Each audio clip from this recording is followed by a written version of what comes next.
but every bite reminded me I was just fruit. I ended up in the fridge, next to a yogurt that already knew its fate. Then, a miracle.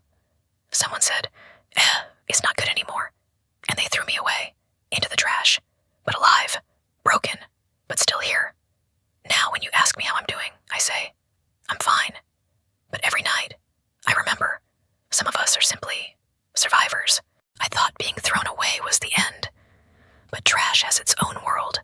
Darkness, smells, scraps of life. I met things I never knew existed. Banana peels dreaming of compost. Coffee grounds whispering secrets of mornings past. At first, I was afraid. Afraid of rot, of being forgotten completely. But slowly, I realized something. Even here, I mattered. I could feed the earth. I could nourish life I'd never see. I learned to listen to the whispers of decay and growth, to find purpose in endings. I am bruised. I am bitten. I am broken. But I am still part of a story bigger than myself.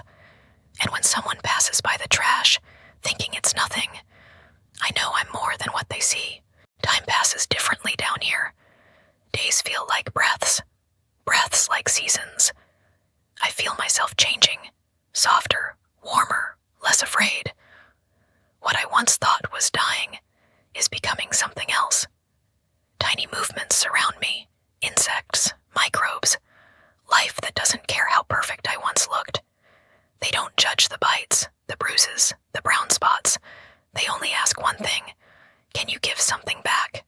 And for the first time, I can. I'm no longer trying to stay whole. I'm letting go. Piece by piece, I return to the ground that grew me. I sink into the earth, into roots I'll never see, into trees that might someday bloom. Maybe one day, another apple will hang in the sun because of me. So no, being thrown away wasn't the end. It was the moment I stopped being consumed and started becoming.